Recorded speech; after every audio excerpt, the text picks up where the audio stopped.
Hello, my name is Silva Harapetian.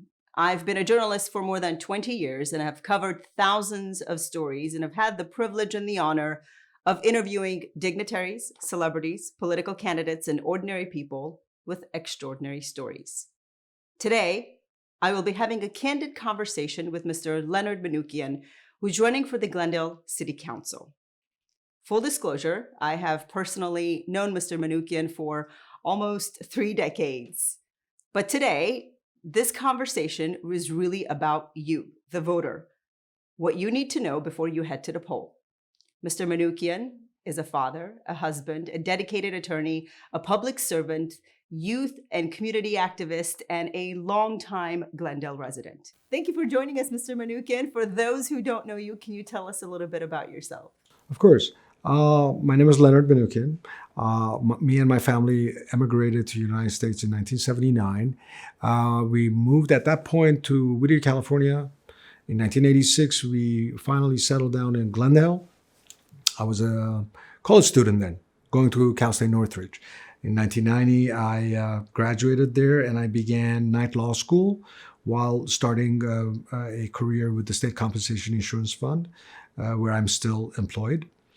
In 1994, I married my high school sweetheart, Marina, and that was the year before we took our bar exam together. The following year, we both, took our oaths as attorneys. And in 1999, our first boy, Armand, came along.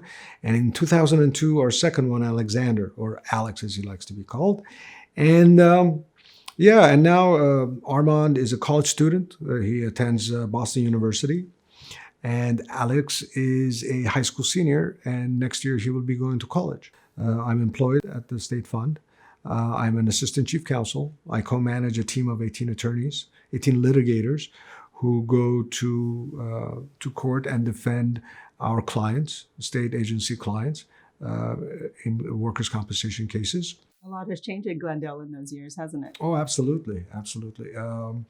Back then, Glendale was a relatively bustling suburb of Los Angeles, and now it's slowly but surely going to the next level. With all that growth, we've had our issues. We have our issues, and we have to resolve them. There was a reason why me and Marina decided to stay in Glendale when we got married. It was a nice, clean place. It was safe. And we could afford the housing that we needed at that time. Over the years, though, although we're still a pretty safe place, traffic has become an issue. Housing has become an issue. Housing prices have spiked. And it's that and concerns like those that I had in my mind when I decided to run for Glendale City Council. Let's talk about traffic first. How are we going to address that, or how are you planning to address that? Well, let's first of all understand the scope of the problem. Traffic is a byproduct of the city's own density, the number of people who live there. More people, more cars, more traffic. It provides us with a lot of amenities, but at the same time, there's a cost to pay. The city is less safe because of it. And all of us pay more in insurance premiums because of all the accidents that we have as a result of it. There's a couple of ways of approaching it, and both of them have to be pursued. The first thing that we need to do is a comprehensive traffic study. Our city's last traffic study, if I'm not mistaken, was done a couple of decades ago. And even now, when I attend different meetings with the traffic division organized by local homeowners associations, it is very obvious that the traffic is being looked at in a very segmented way, instead of a big, comprehensive way of looking at things. I'll give you a perfect example. In one area, they call cars that drive through it cut through traffic, right? So you have a neighborhood and cars go through it, cut through traffic. And they look at that neighborhood and they try to address those issues. But wait a minute. Cut-through traffic in one neighborhood is nothing other than spillover traffic from another neighborhood.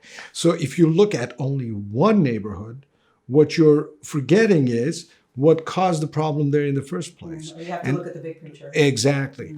And so on and so on and so on. So a comprehensive study is called for. Number two, on a very technical basis, one of the biggest problems that drivers will tell you about, if you ask them, is the synchronicity of our lights. And that is another thing that we have to work very hard to achieve. Synchronicity throughout the city as much as possible between the red lights that we have. And finally, there's a law enforcement component to any traffic mitigation policy. Because at the end of the day, one of the issues that we have, unfortunately, is speeding, reckless driving, careless driving. And in order to approach the problem in a truly comprehensive way, what you need to do is to have a higher number of law enforcement officers who specialize in traffic policing. So that is, I try to be as comprehensive as possible in my approach to that particular issue. You know a lot about this, and partially because of your work on the Planning Commission. Could you tell us a little bit about how that has prepared you for the city council seat? Of course. I was asked to be on the Planning Commission somewhere in late 2006, 2007, where I did my first stint on the commission for, I want to say, 6 years. And then again in a few years later, 2012, 13, I was asked again by another city council member to be on the Planning Commission. It totaled 11 years, during which time I was the chairman for, I want to say, 2 or 3 times. And I'm proud to say that during those years, I had a hand in practically every major planning endeavor of the city. Yeah, I mean, I reviewed a lot of documents and a lot of plans and a lot of applications and so forth. What do you think we absolutely need in the city of Glendale to improve the quality of life for residents in Glendale? Well, a municipality, a city the size of Glendale, doesn't need just one thing. Its needs are not just on one level. There's a number of different things. For instance, earlier we talked about traffic. Traffic affects us on a daily basis. It's a daily source of frustration. But there's also longer term issues that have to be addressed. But one of the things that I've realized over the years, because of the life I've lived, is that if you want to solve problems, what you need to do is bring as much talent to the table as possible, have as much input as you can get. Which brings us to a longer term issue that I've noticed, unfortunately, and that is of inclusion. The city of Glendale has a wonderful board and commission system. Our governance in the city is not just the city council, it's also the boards and commissions. Now, one of the issues that we have right now is, despite the fact that the community consists of over 51% women, our boards and commissions show a very terrible underrepresentation of women. Roughly 27% of our board and commission members are female, 18 out of 66. Now, that means that we are missing out on the perspectives, on the life experiences, and on the expertise of these individuals that are out there. All we have to do is reach out and bring them in. There's another issue of inclusivity that I would like to mention. Almost 67% of our population are renters in the city of Glendale. In my 11 years, I do not recall a single renter being appointed to the Planning Commission to represent the perspectives of those people who would have a completely different worldview than a homeowner would, for instance. So if we're talking about problems, everyday traffic, long-term programmatic, we're talking about inclusivity. There's another issue, quality of life. Glendale can be divided into North Glendale and South Glendale. North Glendale is the part of Glendale north of the 134. The south is obviously south of the 134. The disparity in the amount of park space in those two areas is mind-numbing. 5 acres of park space are allotted or allocated, let's say, to every 1,000 resident of North Glendale. South Glendale, 0.3285 acres per 1,000 members. 5 versus 0.3285. That disparity has to go away because it is a quality of life issue. There's another aspect to it that I want to touch on. Our first interaction with our physical environment is not in some national park or national forest. It's in our own hometown. It's not when we are 30, 40 years old and we go hiking. It's when our grandmother takes us to a local park. It's the feeling of grass under feet and tree overhead. And that's where a little person first comes into contact with their natural world. What a shame it is that our residents of South Glendale, which are, by the way, in terms of numbers, much higher than North Glendale, don't have that opportunity. So that's another issue. Another problem is one of focus and governance. I just talked about the disparity in park space. While this is going on, and while this is reflected in a city's own website, our city council has nevertheless submitted for a feasibility study the idea of building a park on top of the 134.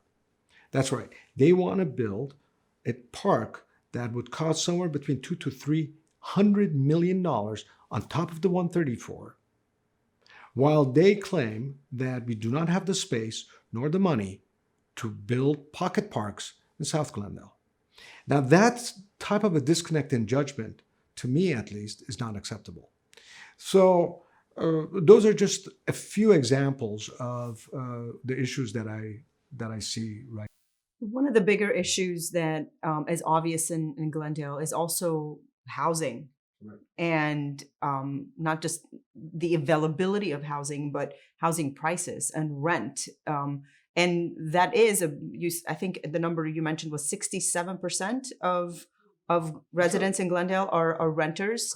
Not only is it important for their voice to be heard, right, when planning or voting or being a part of this process, it's also important to address the housing issue in the city of Glendale. Can you talk a little bit about that? Sure. I don't know about you, but when we moved to Glendale, we had to rent. And that went on for a number of years. Even after I was married, we were renting in Glendale. And but nevertheless, me and my wife were able to go through the entire spectrum of housing in Glendale, from the apartment to your first home, which is basically a bungalow, and then a slightly bigger house and and another one, and now another one. Right now, unfortunately, we don't have that. Younger people, like me and Marina were in '94, will find it very difficult to find affordable housing. We have experienced a spike in housing costs in Glendale. So much so that the city council decided to implement a rent control ordinance. Now, when you have a price spike such that you need a rent control ordinance, what you're admitting is a shortage in housing. Now, the reality is the only way to deal with a shortage is to build new housing. So that is the only realistic way out of this. Simultaneously, though, our city council has decided to have a moratorium on building, which sort of circles back to what I said earlier regarding sort of a disconnect in judgment, that if you have a shortage, why are you having a moratorium? We absolutely need to have a concerted effort to have a new supply of housing built. Now, when I was in the Planning Commission the first time around, what we did was we passed actually, we recommended to the city council to adopt an ordinance called the Downtown Specific Plan. Now, this Downtown Specific Plan was a way by which the city would incentivize developers to build mixed-use buildings that included housing, office building, and retail. And the incentives were for open space, public art, LEED certified building, which is basically a way of saying, a way of building a building which is environmentally sensitive, and low and moderate income housing. So the downtown specific plan was a means of increasing the desirable type of housing we wanted. And it is sort of called smart development, because what you're doing is you're getting developers to act the way you want them to by incentivizing behavior as opposed to prohibiting it. And now that is my approach to it. Unfortunately, we at this point, we are having a number of candidates in this race walking away from the downtown specific plan, despite the fact that they have obviously not reviewed it, and despite the fact that they have very superficial understanding of its nature and its impact. So that is my approach, as opposed to some of my other colleagues, to incentivize specific type of housing built in Glendale. You know, one of the other issues that's been talked about in this race is the Grayson expansion plan. Although the city council has kind of already pulled the plug on this plan, Yes. but however, it's still a matter of conversation. So can we address that? Why are we still talking about it? Why is it still important? And what is your position as far as this expansion, which no longer is an expansion, right? Right. So the Grayson power plant discussion revolved around a scheme whereby the city of Glendale, the Glendale Water and Power, would basically take the methane that is being naturally produced at the Shoal Canyon landfill, transport it to the Grayson power plant, where there it would be turned into power. Now, the first step, as you said, the city of Glendale has basically pulled the plug on it. But the first step in this process was when it was submitted to the Planning Commission for its review and recommendation, right? So, and I was on that. Now, you asked, why is it a matter of conversation? It's a matter of conversation right now because it's the political season, and people will say anything to sort of differentiate themselves from their competitors, which is perfectly fine. We have the incumbents who are telling us, we voted against this, so we are good. We have another candidate who's saying, me and my organization worked and advocated against this expansion. We did a good bit of arm twisting, and we succeeded. What both sides forget is that the city of Glendale, in my opinion, has a wonderful scheme of governance. I've said that before. Between the city council, its boards, and its commissions, we have, generally speaking, found the right middle way. As I said, the first stop of the Grayson Power Plant was the Planning Commission. And it was one of the busiest hearings that we've had. We had, I want to say, about 3-4 dozen people who spoke. And the environmental movement in Glendale was well represented, and so were the residents of the neighboring areas, neighboring to the Shoal Canyon landfill. And now the conversation, as you put it, the conversation is that the environmental concerns were what ultimately resulted in the Planning Commission refusing to recommend its adoption by the City Council. The reality is slightly different. And unfortunately, in a campaign season, nuance is the first victim. Here's the thing. The application that was submitted to us was for a methane capture system in the Shoal Canyon landfill, right? That was covered, that had on top of it a 50,000 gallon water tank, right? Meanwhile, they're telling us this is a perfectly safe sort of a facility, right? And we said, then why do we have a water tank on top? Oh, just in case it explodes. Wait a minute. This thing may explode. Oh, yes, ladies and gentlemen of the commission, because we're talking about methane. And whenever you have methane all gathered up in a container, it may explode. And if it does, those 50,000 gallons of water are going to douse the fire. Wait, this is sitting on top of an area surrounded with brush-covered hillside, which itself is surrounded by high-density neighborhoods, both in Glendale and in Los Angeles. How is this safe? Anyways, moving on. So that was one of the concerns that I had. It doesn't sound all that safe to me if they put what looks like an old-fashioned toilet, container. Yeah, on top. And then we took during the hearing, we took a recess because it was, like I said, we had 36 people talking or something. So I went to my to recess, and on the way back, I got a text from a friend who was in the audience. And he said, "My friend, I have a 2-year-old granddaughter living in the neighborhood. Think twice." And I did.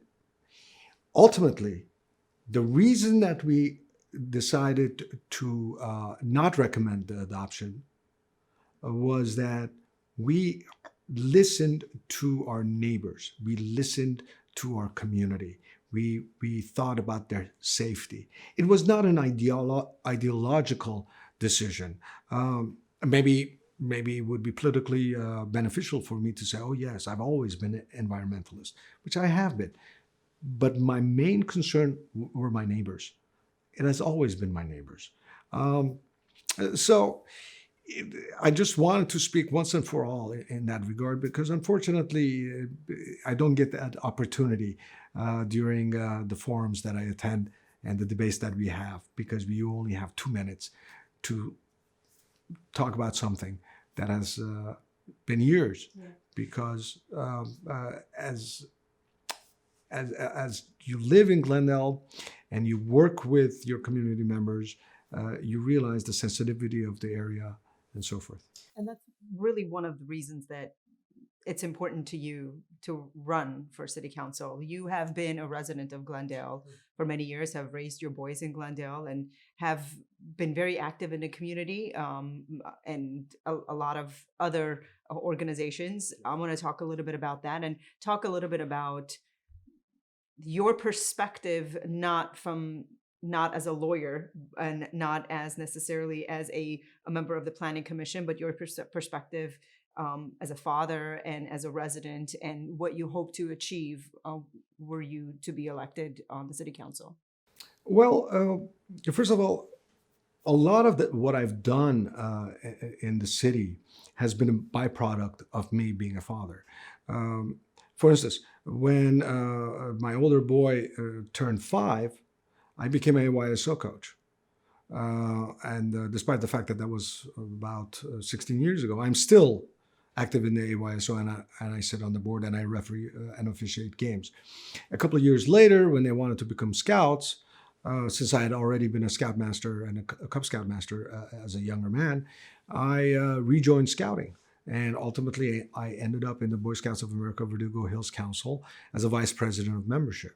And I'm still an active scouter as a merit badge counselor.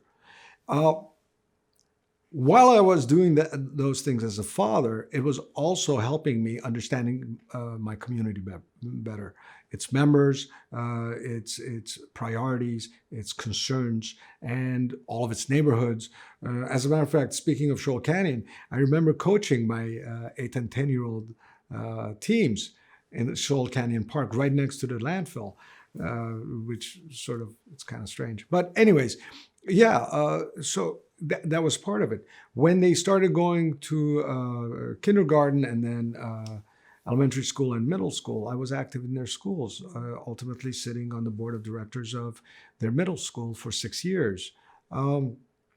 So yeah, my community involvement went hand in glove with my being a father and trying to be a good one at that. Yeah. Speaking of, you've also received some endorsements from the education community. Well, yeah, I have, and I'm. First of all, the endorsements that we have gotten are. We have been fortunate to get a number of very important endorsements. Um, One of them was I got the endorsement of the Los Angeles County Democratic Party, which is one of the largest units of the National Democratic Party. I think it has 2.5 million members. I've also gotten the endorsement of the Glendale Democratic Party, which is a great source of pride for me. Recently, well, last night actually, I got the endorsement of the Armenian National Committee of America, which is I'm very gratified to have received because I began my community activity in 1990 as a volunteer for the ANCA Glendale. And in 2011, I was the co-chair of the Glendale ANC. So that was gratifying.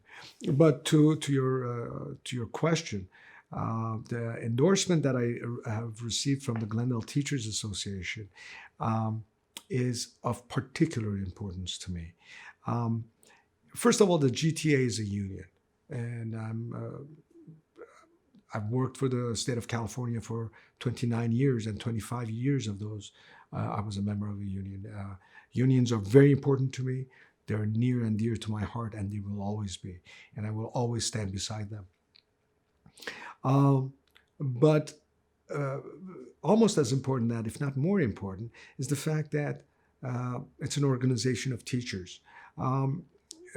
Whatever we may think about unions, one thing that we can agree on is that teachers provide a particular service to our community that is invaluable, that is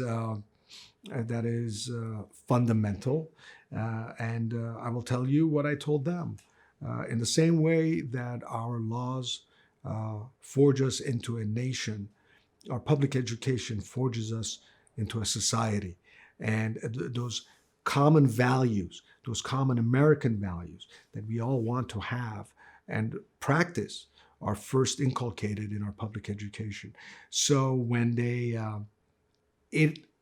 told me that I had their endorsement, it was the happiest night that I've had during this campaign. As you can see, I'm holding a piece of paper with lots of questions on it. This one is not on this list of questions. I'm going to ask you anyway. Sure. What would your opponents say about you? I don't know what they would say about me. One of them is a good friend of mine, and we have been in the trenches together more than once. He will say that I will always put the community above my own self-interest, and I have done so in the past. Unquestionably. Others would say that I may be a bit too earnest, a bit too much of a stick in the mud, which is true. I will not compromise my values. I work off of first principles.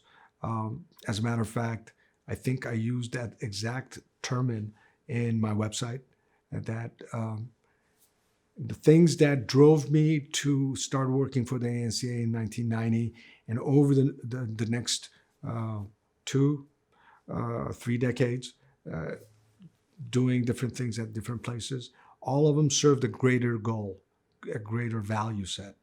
And I'm not going to compromise those. Beyond that, I don't know. What I can tell you is that I consider the work that they're doing in terms of being a candidate to be a valuable public service, and that we need the process to be robust, to be honest, to be forthright, and to be basically in the service of the community. And anything short of that basically is unacceptable. Yeah. We talked about representation in the city of Glendale, having more women represented, having more renters represented. I want to also talk a little bit about the importance of getting to the poll, Yes. right? I want to talk about why it's so important to actually cast your vote and choose a candidate, because essentially our lifestyle and the decisions that are made that impact our lives really start there. Sure. Can you talk a little bit about that? Well, over the last couple of presidential election cycles, what we've heard over and over again is this is the most important election of your lifetime. And every time we notice, no, it's not. No, it's not. And we move on. Listen, Glendale has issues. Glendale has problems. There's not a single problem or issue that we cannot face or solve. There's not one Glendale problem that one Glendale can't solve. That's the reality of the situation. And it requires all of us to work together outside these imaginary artificial lines that have been drawn for us, whether on the basis of ethnicity, economic stature, where in the city we live. If we overcome that, there's not a single problem that we can't solve. Everything that I've said. But we have to approach it as one. And I submit to you that 20 years from now, we will look back and we will say the elections of 2020 were the most important elections of our lifetime. And because that's when the change began.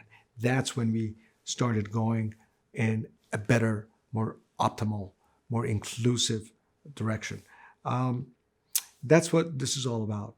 This is not about one candidate thinking that he can project the right answer, the right solution onto the future. It is about a candidate who realizes that whenever he walks into any room, no matter how many people there are in there, he knows exactly who the smartest person in the room is. And that smartest person is the collective wisdom of all the people inside the room. And that all he has to do is just listen to them. Get them to talk first, listen to them, and then act upon what he's heard. And I submit to you that that's how I've approached every activity that I've ever been involved in. And that's why March 3rd becomes that much more important, because it'll be the beginning of us finding long-term solutions to our problems. Thank you for joining us, and thank you for this candid conversation and the education and getting to know you. And for those of you who are looking to vote, election is on March 3rd, and he tells me he will be number 6 on the ballot. I'm Silva Harapetian.